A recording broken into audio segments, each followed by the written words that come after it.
Dios les bendiga, soy el obispo Hugo Alfonso Montesinos.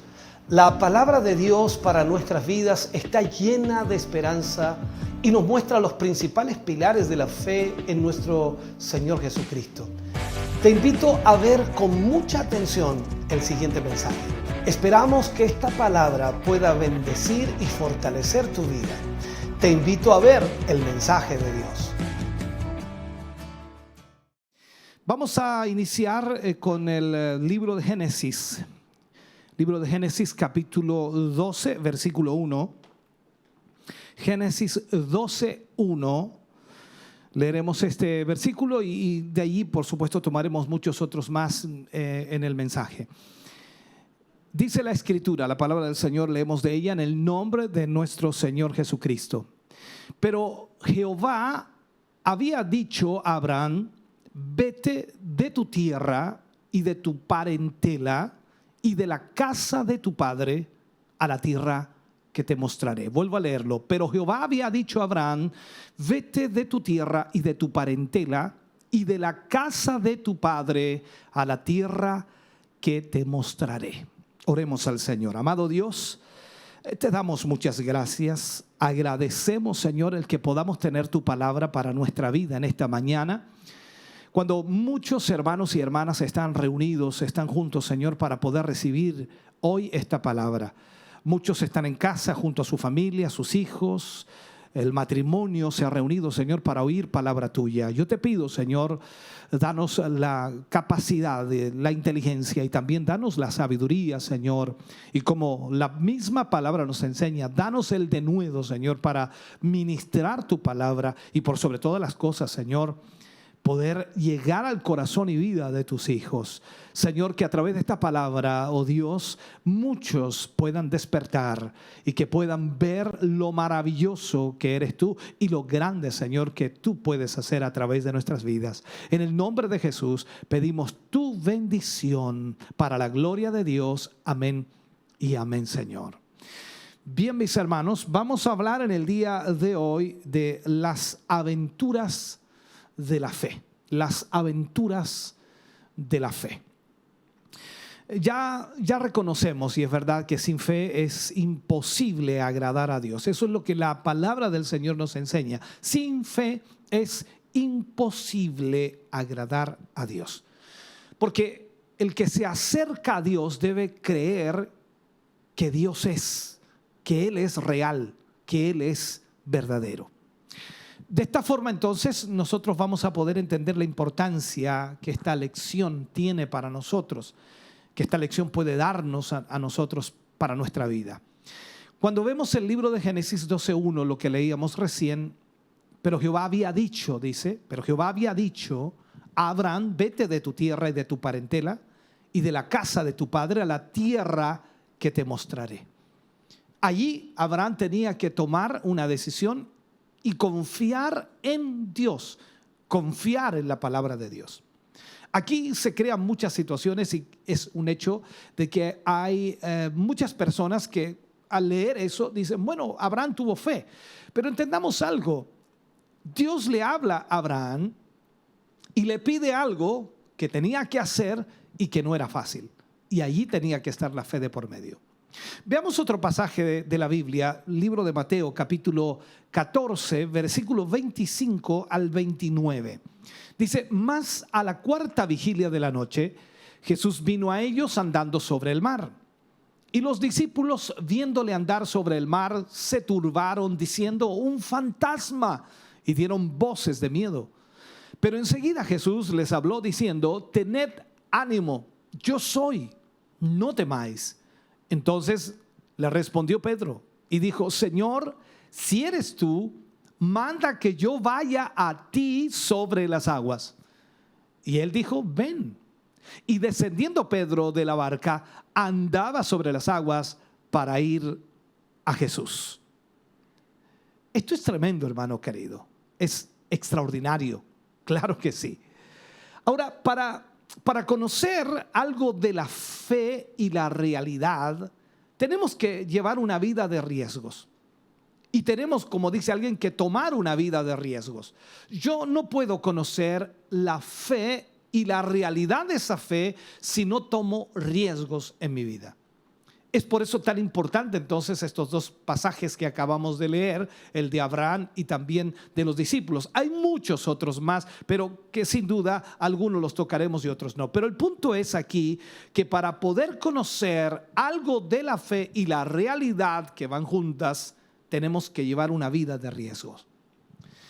La seguridad de la barca religiosa tiene que ser abandonada. No podemos seguir resguardados en esa barca religiosa pensando que esa es la manera o la forma en la que debemos vivir el evangelio. Debemos salir más allá de los marcos religiosos, mucho más allá, esos marcos convencionales y tradicionales. Tenemos que ir más allá de cualquier límite que haya puesto de alguna manera la religión para salvaguardarse, para cuidarse o protegerse. Porque mucha gente pretende que la religión es un resguardo, una protección para sus vidas. Pero al contrario, en la fe estamos siempre corriendo riesgos. Y eso es lo que debemos entender como hijos de Dios. Entonces veamos algo. Dios le dice a Abraham y le dice: vete y deja todo y yo te daré una tierra. Estoy parafraseando los versículos. Eso es lo que le dice entonces Dios a Abraham: vete de tu tierra, de tu parentela, vete a la tierra que yo te mostraré. O sea, si dejas todo aquí, Abraham, yo te daré una tierra. Toda esta situación, cuando vemos la historia, exigía una fe que retaba a un hombre de 75 años a dejarlo todo. Un hombre de 75 años. Hoy día en la sociedad que vivimos, un hombre de 75 años ya vivió la vida, tiene una vida totalmente resuelta. O sea, en otras palabras, ya no tiene nada más que hacer, no tiene que esforzarse porque ya ha logrado, alcanzado todo lo que se propuso alcanzar. Al menos en lo general, ¿no? Y esto es una realidad, pero aquí Dios le está pidiendo a un hombre de 75 años dejarlo absolutamente todo, y es como volver a comenzar, volver a comenzar. Entonces veamos, para poder conocer, hermano querido, y experimentar a Dios, Dios demanda una fe que se atreva a actuar. Si yo quiero conocer a Dios, si yo quiero saber más de Dios, si yo quiero experimentar a Dios, Dios demanda en mi vida una fe que se atreva a actuar, a accionar. En Mateo capítulo 14, los apóstoles, lo que leíamos anteriormente, los apóstoles se encontraban en una tormenta.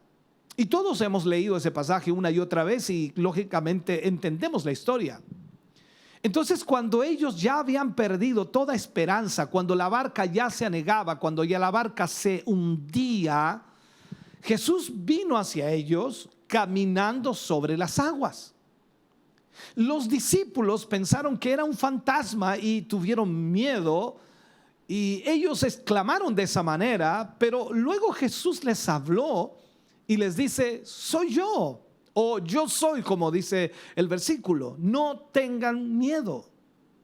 Entonces, esa voz, que es la palabra de Dios, conmovió el alma de los discípulos y sobre todo el alma de Pedro. Y Pedro se atreve y Pedro decide y Pedro quiere en este momento hacer un acto de fe. Y Pedro le dice: Señor, si eres tú, manda que yo vaya a ti sobre las aguas. O sea, permíteme caminar sobre las aguas. Yo sé que usted está pensando, dice: bueno, eso es lo que dice la Biblia, pero no creo que suceda en la realidad. Pero estamos aquí hablando de Jesús y estamos hablando del poder de Dios. Entonces Pedro le dice: permíteme caminar sobre las aguas. El testimonio que caracterizó a este pescador fue que se movió rápidamente, hermano querido, obedeciendo el impulso del Espíritu. El impulso del Espíritu. Ahora Pedro pudo haber cerrado sus ojos, es un hecho, ¿no? Y rehusar mirar la tormenta, tal como las iglesias en estos tiempos. Él podría haber rehusado a mirar el problema o la dificultad la cual estaban viviendo. Y es una realidad, hermano, que hoy día la iglesia puede, no sé, puede establecer o puede organizar comités, puede hacer planes, puede hacer muchas cosas, pero hasta que estemos dispuestos a salir de la barca desafiando esa situación, nada va a ocurrir. Nosotros debemos entonces tener la fe en Dios, que Él nos ha llamado a hacer cosas extraordinarias a través de Él. La iglesia fue establecida en medio de un mar de gente con dificultades. La iglesia fue puesta en este mundo para llevar un mensaje de esperanza. La iglesia es el antídoto o el remedio, o tiene el antídoto y el remedio para estas sociedades, como ese remedio que está en ese frasco. Nosotros somos el frasco y por supuesto el antídoto es Jesús. Ahora, la iglesia fue establecida en medio del mar de gente con problemas y dificultades. Y hemos sido puestos allí para mostrar al hombre y a la mujer una salida. Hemos sido puestos en medio de este mundo de dificultades para mostrar la salida a esos problemas. Pero la iglesia se inclina siempre, lamentablemente, a encerrarse en sí misma, rehusando enfrentar el desafío, rehusando enfrentar lo que debe hacer. Entonces la iglesia allí carece de un espíritu de aventura. Ella siempre tiende a moverse dentro de su seguridad. No quiere hacer nada más que quizás correr riesgos. No. La iglesia no está corriendo riesgos hoy. Y esta es, hermano querido, la tragedia de nuestro tiempo. Es lamentable. Ahora, Pedro pudo haber rehusado mirar la situación. Y vuelvo a Pedro. Él reconoció que Cristo no se esconde detrás de las tradiciones estériles ni de las doctrinas religiosas. Él reconoce eso. Cristo siempre está en medio de la situación. Cristo siempre está en medio de los problemas y las dificultades. Cristo siempre está allí. Recuerde, la escritura dice que Cristo viene a traer fuego a la tierra. Y tú no lo vas a encontrar escondiéndose detrás de las paredes de la iglesia o entre las páginas de la Biblia. Cristo siempre va a estar moviéndose y actuando. Cristo está siempre allí en medio de la tormenta, llamando a la iglesia a salir hacia afuera y a retar al enemigo donde quiera que se encuentre. Eso es lo que Cristo siempre hará. Ahora, ese es el desafío de la fe. Ese es el desafío de la fe. Ahora, es muy fácil para ti y para mí rehusar enfrentarnos a la realidad, rehusar hacer lo que Dios quiere que nosotros hagamos, porque es más cómodo estar escondidos en la iglesia, o es más cómodo refugiarse detrás de las páginas de la Biblia, o es más cómodo refugiarse en realidad en lo que normalmente hacemos. Incluso cuando testificamos, lo que hacemos es simplemente invitar a la gente a nuestra iglesia, y eso es todo lo que hacemos. Algunos ni siquiera hacen eso, de invitar a alguien a la iglesia. Nosotros en realidad jugamos sin riesgo.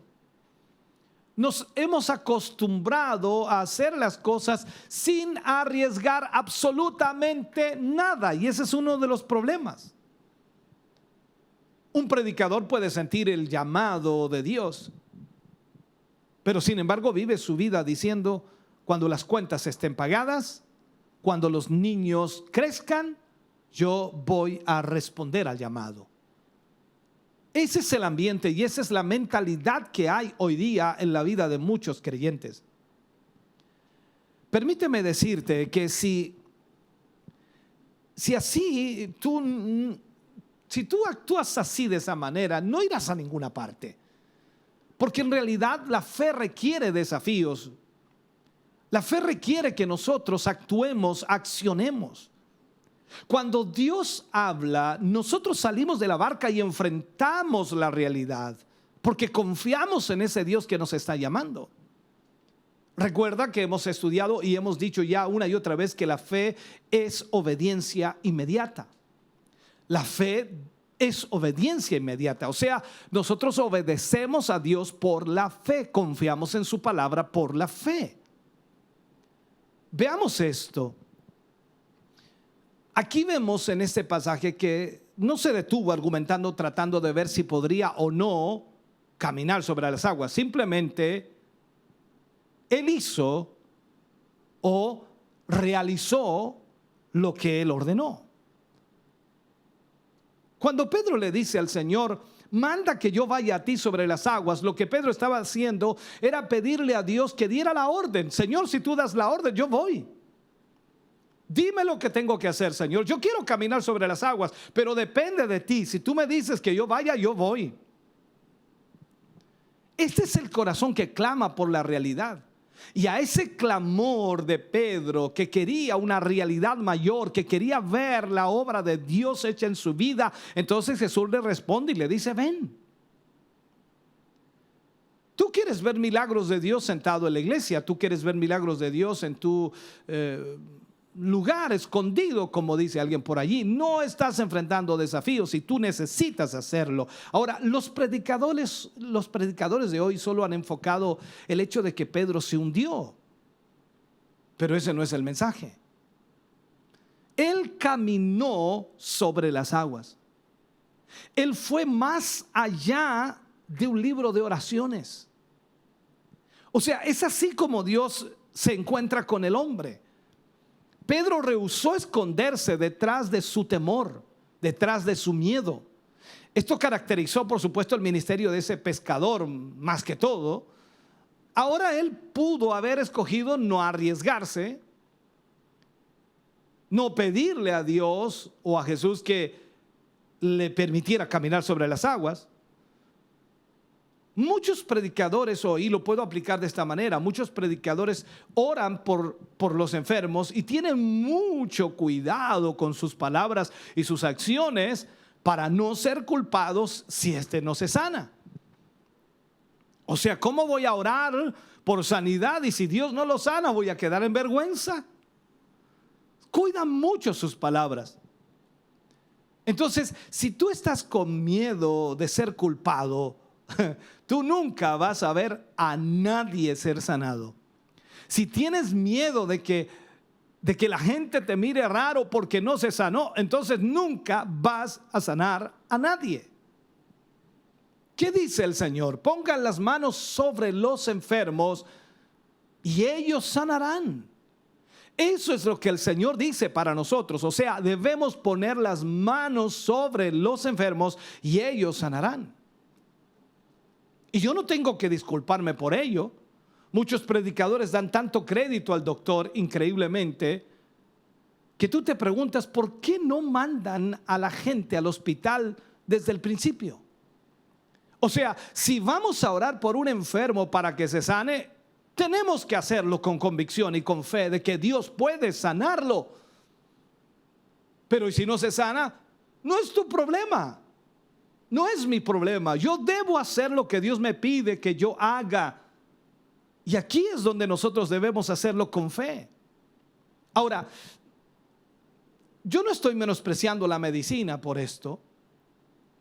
Este libro me enseña la sanidad divina. La palabra de Dios, hermano querido, nos enseña la sanidad divina. Por lo tanto, nosotros creemos en esa sanidad y creemos que Dios puede obrar milagros en los hombres y las mujeres que están enfermos. Yo no conozco nada acerca de la medicina, quizás algunas cosas, pero no es nada comparable a lo que es la medicina en sí. Pero sí sé que Jesús sana, sí sé que Jesús rompe con toda obra del enemigo. Entonces nosotros podemos proclamar esta verdad con denuedo y desafiar al hombre a creerlo. Y podemos vivir sin riesgo y no desafiar a nadie. Estas son las dos posturas. Podemos proclamar esta verdad con denuedo y desafiar al hombre a creerlo, o podemos vivir sin riesgo y no desafiar a nadie. Pedro negó a intimidarse en esto. Pedro dejó de lado su temor. Nunca antes se había registrado que alguien se había sanado con la sombra de algún hombre. Esta situación no impuso problema para el pescador. Él no tuvo temor de ir más allá de lo convencional. Él no tuvo miedo de hacer cosas que estaban totalmente fuera de lo común. Míralo después de Pentecostés en su camino al templo a la hora de la oración. Allí encuentra un hombre con más de 40 años, el cual se sentaba en la entrada del templo mendigando a aquellos que pasaban por allí. Pedro y Juan pasaban por allí, iban a la oración, y el pescador le dice a este hombre: no tengo plata, no tengo oro, pero tengo algo. Yo lo conseguí ayer en el aposento alto, lo conseguí días atrás en el aposento alto. Lo que tengo te doy. Y ahora ese hombre inválido de 40 años estaba saltando, gritando y glorificando a Dios porque un hombre no tuvo temor de actuar. Entonces, si la iglesia va a sanar a los enfermos y va a levantar a los muertos, ella tendrá que avanzar más allá de la mera doctrina de la sanidad. No es suficiente decir en el nombre de Jesús. Tenemos que tomar a ese hombre, ese paralítico, y ponerlo de pie. Eso es lo que tenemos que hacer. Dios nunca obra hasta que el hombre se arriesgue al punto que Dios sea la única justificación de estar allí. Recuerdo hace algunos años atrás una campaña en Chillán Viejo, en el gimnasio hicimos una campaña. Y esa campaña estábamos terminándola ya para hacer el llamado a las almas. Luego de eso hicimos el llamado a los enfermos, y recuerdo que trajeron allí a una mujer. Pasaron muchas personas, pero recuerdo a una mujer en silla de ruedas que la trajeron hasta adelante. Su hija la traía, y los hermanos que me ayudaban allí, algunos diáconos, se ganaron alrededor de la gente. Y pues en un momento yo fijé la mirada en esa mujer y estaba allí en silla de ruedas. No recuerdo en este momento cuánto tiempo era que llevaba en esa silla de ruedas, pero el punto era que no podía caminar, no se podía poner en pie. Y yo le pedí a los hermanos que se acercaran a ella para que orásemos por ella y Dios obrara un milagro. Y los hermanos, con un poco de temor, con un poco de miedo, no sé llamarlo así, no querían acercarse, y al final se acercaron y se pusieron al lado de ella. Y conversamos con su hija y ella nos respondía, y de alguna forma en un momento le pedimos que se pusiera en pie. Y es un hecho que no se podía poner en pie porque era inválida, pero le dije a los hermanos que la ayudaran a ponerse en pie. La pusieron en pie y luego de eso, por supuesto, quedó allí de pie, y le dije a los hermanos que la ayudaran a caminar un poco, y los hermanos que me ayudaban como que no creían que podía suceder un milagro. Y de pronto ella comenzó a caminar y la dejaron sola. Y claro, cuando eso sucedió, todos los hermanos alababan a Dios y glorificaban al Señor porque Dios había hecho un milagro. Entonces, por eso te digo, Dios nunca obra hasta que un hombre se arriesgue al punto de que Dios sea su única justificación para estar allí. Cuando Pedro entró al cuarto de Dorcas, esa noble mujer, todos los que se encontraban en el pasillo, quizás a llegar a su cuarto, estaban lamentando, estaban llorando, estaban también orando algunos y contándole a él lo buena que era ella. Pero él dijo: no es por lástima ni para recordar lo que ella fue, no es por eso que estoy aquí, no me encuentro aquí para escuchar lo bueno que era Dorcas. No. Pedro entró y no dijo en el nombre de Jesucristo, sino que dijo: Tabita, levántate. O sea, lo que hizo aquí Pedro fue hablar en el nombre de Jesús.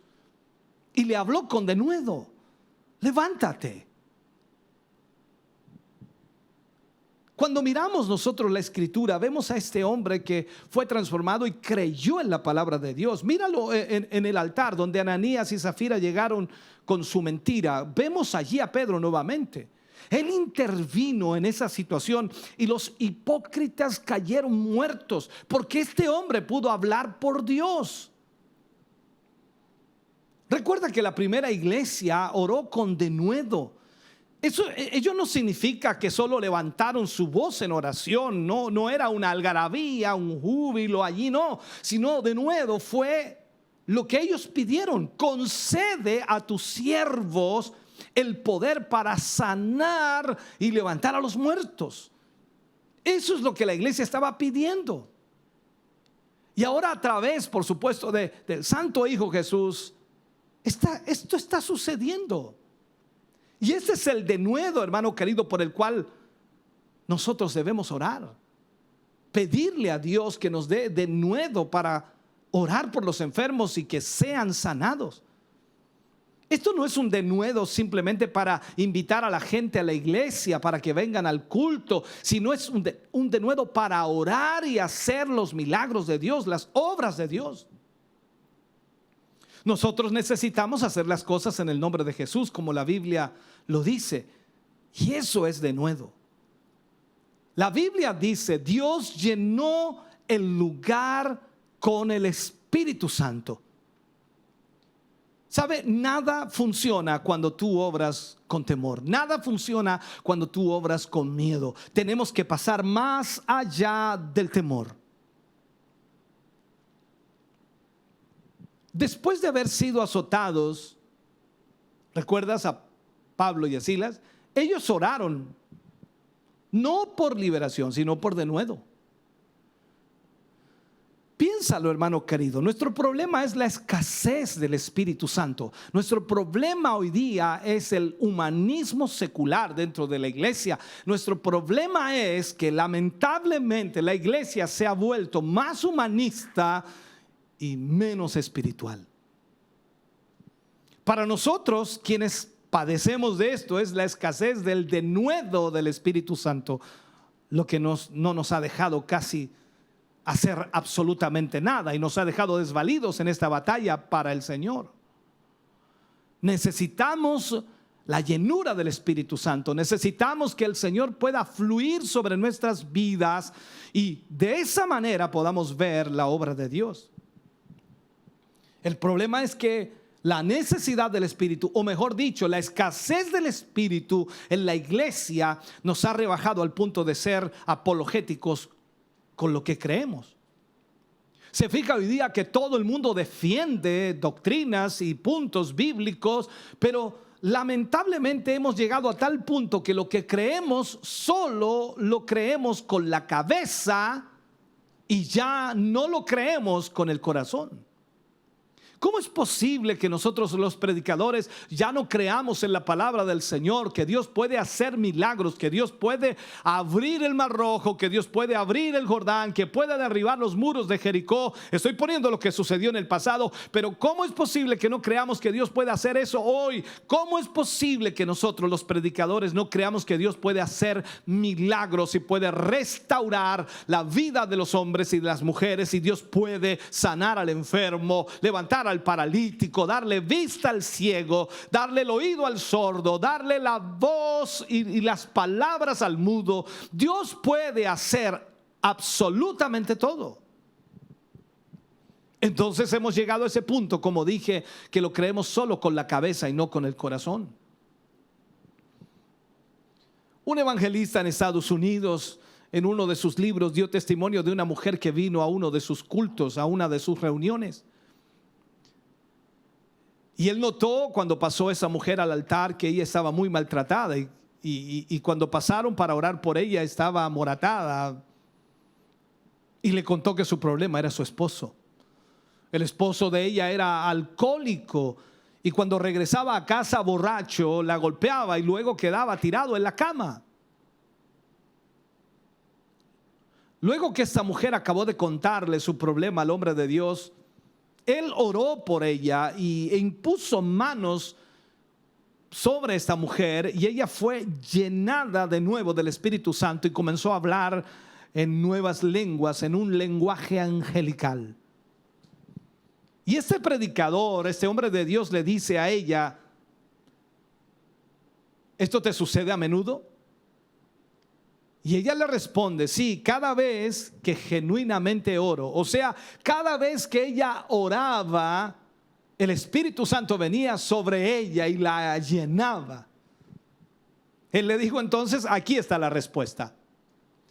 Cuando tu esposo regrese a casa borracho y empiece a gritarte y a maltratarte y luego se tire en la cama, entonces arrodíllate a su lado y ora hasta que el Espíritu Santo venga sobre ti y expulsa al demonio fuera de él.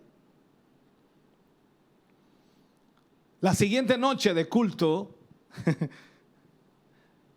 ella regresó para contarle todo al hombre de Dios, diciéndole: llegó anoche borracho, y cuando empezó a maldecirme y a bofetearme, cayó rápidamente tirado en la cama, y yo hice lo que usted me aconsejó.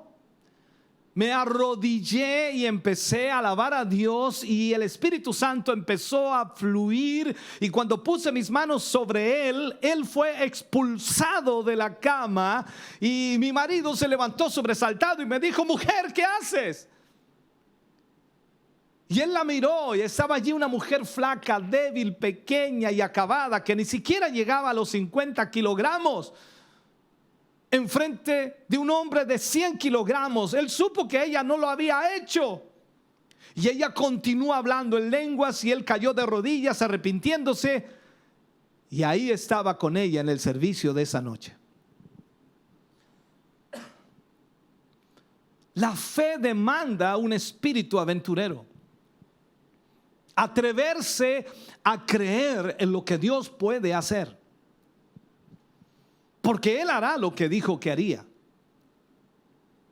Él hará lo que ha dicho que hará. Dios no hace acepción de personas. Cuando tú y yo creemos lo suficiente para obrar lo que Dios dice, entonces hallaremos que Dios obrará. Dios lo hará.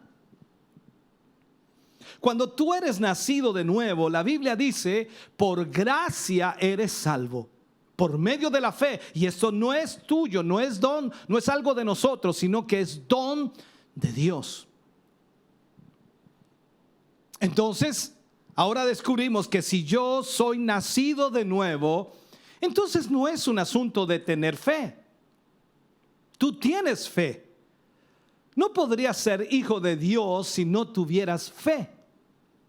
Yo no estoy hablando del don de la fe, que es un producto según el capítulo 12 de 1 Corintios, sino que estoy hablando acerca de la fe que está en mí. Cuando nací de nuevo, cuando me arrepentí, el regalo de la fe vino para que creyese, por supuesto, y entonces yo tengo fe. El hecho de que soy nacido de nuevo declara que yo tengo la misma fe que tuvo Pedro cuando levantó al hombre paralítico de su estado.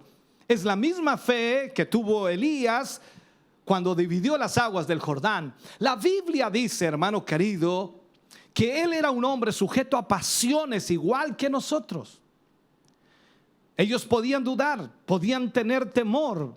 Por eso puedes ver a Elías también desanimado y se ocultó en una cueva. Sin embargo, este es el hombre que detuvo la lluvia del cielo y más tarde la reinició. Ese hombre era igual que tú, igual que yo. Él lo hizo por la fe de Dios que estaba en él. Y si tú eres nacido de nuevo, tú posees la misma fe que estuvo en Elías. La prueba es entonces cuando yo me enfrento a estas situaciones, a estas circunstancias. ¿Daré lugar a mi temor o daré lugar a la fe? ¿Estaré atemorizado o tendré la fe suficiente para enfrentar aquello? Algo es lo que tiene que suceder. Siempre eso será la prueba de lo que yo debo hacer. Pedro pudo haberse escondido o rechazado salir del bote o de la barca. Su temor lo pudo haber detenido. Recuerda que tú y yo nunca avanzamos más allá si tenemos temores frente a una situación imposible. Ese es nuestro problema. Nunca avanzamos más allá porque nuestros temores no nos dejan avanzar. Nunca, hermano querido, habrá un tiempo en la vida del hombre o la mujer cuando al enfrentarse a lo imposible, el miedo y la carne no tratará de dominarlos. Pero la diferencia entre los hombres de la Biblia y la mayoría de nosotros es que ellos, los hombres de la Biblia, rehusaron hacer caso a ese temor y se levantaron del lado de la fe, confiaron en Dios. Podemos ver también al hombre de la mano seca. Él estaba allí en la presencia de una gran asamblea y Jesús le dice a este hombre: extiende tu mano.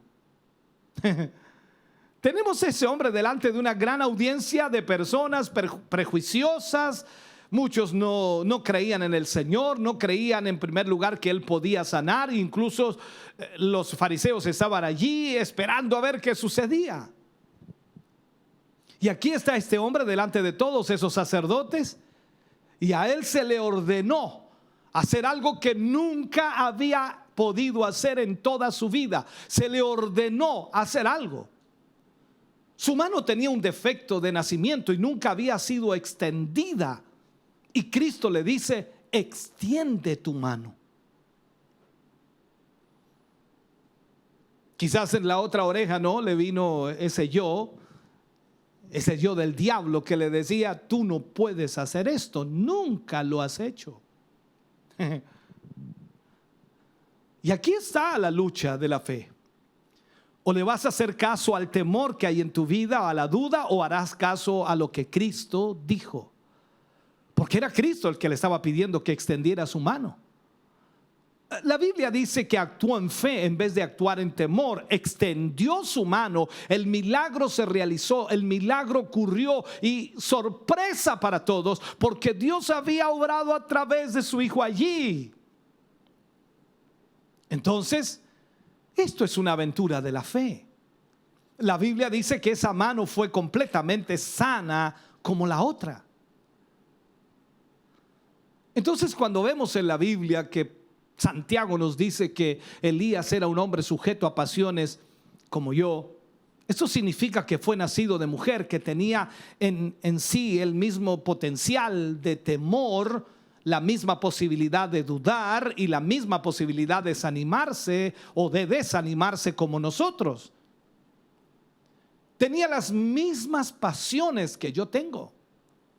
Dios le habló y le dijo que vaya y diga al rey que no iba a llover más hasta que el profeta mandara que lloviera. Esa fue la orden de Dios. Lo que él tenía que decirle al rey, y escuche bien a ver si puedo plantearlo, es que ni siquiera el rocío caería sobre alguna piedra. Ahora veamos esto. Siendo que él es un hombre como yo, como tú, yo sé lo que él experimentó en el trayecto. En cada paso que él daba hacia el palacio del rey, el diablo le susurraba al oído diciéndole: vas a llegar y dirás al rey que no lloverá más, entonces vendrá un diluvio antes que salgas del palacio y quedarás como un necio, como un tonto. Lo mejor que puedes hacer ahora, le decía el diablo, es regresar y ayunar sobre esto. No seas presumido, no te apures, no te aceleres, no seas muy apresurado. Eso es lo que el diablo te dice. Pero escúchame bien, déjame enseñarte algo. Cuando Dios ya te ha hablado, es siempre un truco del diablo hacerte pensar que debes estudiar el asunto y lo pongas en oración de nuevo y ayunar un tiempo más por eso. Llega un momento, hermano querido, cuando la oración se convierte en incredulidad. ¿Cómo es eso, pastor? Llega un momento en que tu oración se convierte en incredulidad. Quiero decir, una vez que Dios me ha dicho, una vez que Dios me ha hablado lo que tengo que hacer, lo que tengo que realizar, y me pongo a orar nuevamente sobre eso, ya es incredulidad, porque Él ya me ha hablado. Dios le había hablado y el diablo le decía: tú debes de orar nuevamente sobre esto. Pero la diferencia entre Elías y la mayoría de las personas fue que él nunca le hizo caso al temor. No porque no lo tuviera, estaba presente, pero él no le hizo caso al temor. Él fue de frente al palacio y apuntó el dedo al rey diciendo: no volverá a llover acá hasta que yo diga la palabra. La Biblia dice que los cielos fueron cerrados porque un hombre se atrevió a cruzar los límites de la religión convencional. Hermano querido, cuando tú miras la escritura y ves cosas sorprendentes como las que vemos aquí en Elías, la lluvia no cayó por 3 años y medio hasta la palabra de Elías nuevamente. El sol se detuvo, la luna también por la palabra de Josué. El Mar Rojo se abrió, el Jordán se abrió, los muros de Jericó cayeron. O sea, ¿ves tú lo que Dios puede hacer cuando encuentra un hombre que crea y que hace conforme a la voluntad de Dios? La religión convencional me dice que juegue a lo seguro para que no cruce el límite de la esfera humana. Yo sé que es bueno estudiar la palabra y debemos hacerlo, pero ten cuidado cuando estudias la palabra, porque hoy día hay mucho humanismo. La gente hoy día está estudiando con mucha teología que en realidad no tiene nada que ver con Dios. Tiene muy poco de fe, tiene muy poca espiritualidad, y hoy día ya no se cree los grandes milagros de Dios. Yo creo en los milagros de Dios. Yo creo que Dios puede obrar milagros, no importa cuál sea la circunstancia o la situación en que tú vivas. La fe, hermano querido, cruza los límites de la razón humana y pasa a la esfera divina. Ingresa al lugar donde todas las cosas son posibles. Por eso la Escritura dice que Dios es el Dios de lo imposible. No hay nada que Él no pueda hacer. Déjame cerrar con este mensaje, si puedo hacerlo. La pregunta es aquí, ¿qué es la fe? Lo hemos explicado en los temas anteriores, pero creo necesario explicarlo de nuevo. Fe es una acción basada sobre una creencia. Y lo único que Dios permitirá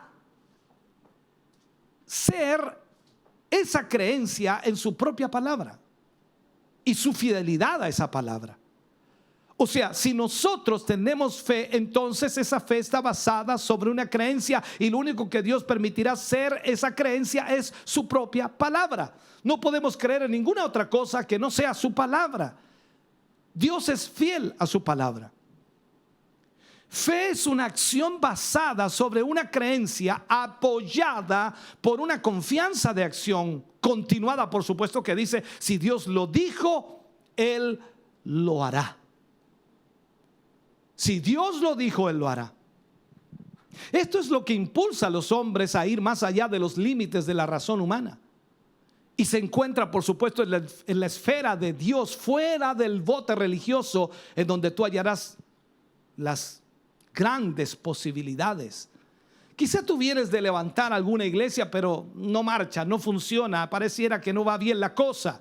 Quizá tú irás a lugares como Perú, México, Venezuela, o Centroamérica, o Norteamérica, o Europa, no sé dónde quiera que vayas. Quizá entrarás a pueblos, aldeas o ciudades donde no hay ningún creyente, ni siquiera una iglesia, y vas a enfrentarte a lo imposible. Tú vas a tener un encuentro con la misma bestia que Pablo confrontó cuando estuvo en Éfeso. Te encontrarás con todo lo que causa temor, con todo lo que te puede desanimar. Pero si te mantienes firme en la fe, aquello a lo cual Dios te ha llamado, hermano querido, se realizará, sucederá. La fe demanda una acción más allá de lo ordinario de la mente religiosa. Esto significa moverse más allá de la seguridad del bote religioso hacia la esfera donde, si Dios no lo hace, estarás en problemas. Al leer la carta de los Hebreos, encuentras dos palabras sobresalientes aquí. Una de ellas es la palabra fe, y hay un capítulo entero que está dedicado a la fe, y la otra palabra es celestial. Tú puedes recorrer a través de este libro, a través de la palabra del Señor, y tú puedes leer la palabra del Señor y te vas a encontrar, hermano querido, escúchame bien, muchas veces con la mencionada palabra cielo o celestial, los cuales son sinónimos. Hablamos de estar en tierra celestial cuando sentimos escalofríos en nuestro cuerpo, cuando sentimos algo especial en nuestra vida, cuando la piel se nos vuelve como piel de gallina, y cuando estamos gritando y saltando y adorando y exaltando al Señor. Pero yo te digo que estás en tierra celestial cuando el Mar Rojo está al frente y los montes a ambos lados, poniéndote como ejemplo, y el ejército que quiere destruirte está a tus espaldas. Y pareciera que no hay salida para ti a menos que el cielo intervenga. Esto es tierra celestial. Y esto es la base de la fe. Es ahí cuando nosotros entonces entendemos que Dios puede hacer cosas extraordinarias. Este es el único lugar donde Dios puede mostrarse y mostrarse en forma real. Cuando estamos en medio de las dificultades, cuando estamos en medio de los problemas, cuando estamos en medio de todo aquello que nos presiona en nuestra vida, allí es cuando Dios puede manifestarse. Y aquí es donde tú debes creer y confiar que Dios obrará. Ahora mismo hay muchas personas que me ven y que me oyen y que quizás están atravesando conflictos y problemas tremendos. Y ahora mismo están enfermos, con dolencias, con dificultades. El médico te ha dicho que tienes un problema serio. El médico te ha dicho que tú no tendrás sanidad en mucho tiempo porque tienes que seguir todo un tratamiento que será largo, doloroso, complicado. Y tú dices, ¿cómo voy a salir de esto? Con fe, confiando en el Señor. Y más aún, vamos a orar ahora mismo por aquellos que están viviendo momentos difíciles, por aquellos que están enfermos, por ti que tienes el coronavirus y estás ahí en tu casa sufriendo todo aquello. Yo creo en un Dios que hace milagros. Yo creo en un Dios que puede sanar al enfermo, que puede libertar tu vida de toda opresión del enemigo. No hay nada que Dios no pueda hacer. No hay nada que Dios no pueda realizar. Y esto no es de sentirse bien nada más. Esto es de creer en que Dios puede hacerlo. La fe no es inerte, la fe no es muerta, la fe es una acción.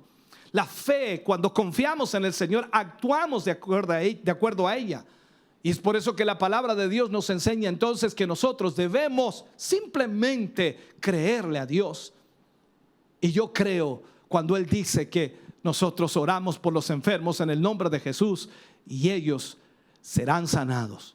Permíteme orar por tu vida en esta hora. Padre, oramos en el nombre de Jesús. Oramos, Señor, por tantos hermanos y hermanas, amigos y amigas, Señor, que están a través de la sintonía ahora mismo. Oramos, Dios mío, en esta hora para que tu mano sea extendida y pueda obrar un milagro sobre cada uno de ellos. Reprendemos, Señor, toda enfermedad y dolencia. Quitamos, oh Dios amado, toda enfermedad de sus cuerpos en tu nombre, Jesús. Creemos que tú puedes restaurarles, creemos que tú puedes sanarles, creemos que tú puedes aliviar sus cuerpos, que tú puedes sanarles totalmente. Padre, en el nombre de Jesús, reprendemos toda obra del enemigo en contra de ellos y te pedimos que ahora mismo, Señor, tu poder sea obrando en sus cuerpos.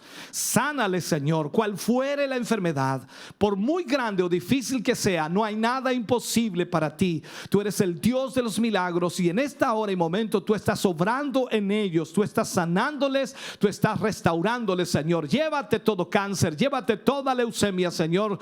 Llévate, Dios mío, ahora mismo toda enfermedad, Dios mío, de sus cuerpos, ya sea interna o externa, Señor. Quita toda dolencia en sus huesos, quita toda dolencia en sus músculos, Señor. Quita toda dolencia, Señor, en su mente, en su cerebro, su cabeza.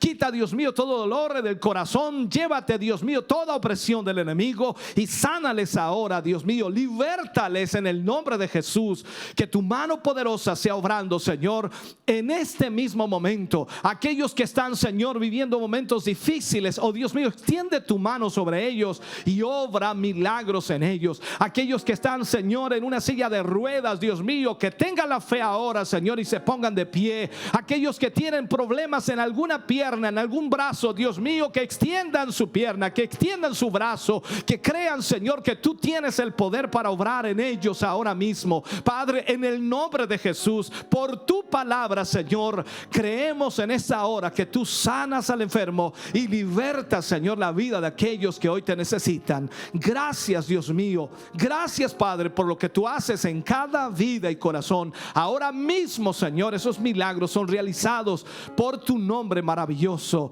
para la gloria de Dios. Gracias, Señor. Amén y amén, Jesús. Gracias, mi Rey. Estamos contentos de que hayas visto y escuchado este mensaje. Creo con todo mi corazón que Dios le ha bendecido. Quiero invitarles a suscribirse a mis redes sociales, donde tenemos contenido que le ayudará a alimentar su vida espiritual.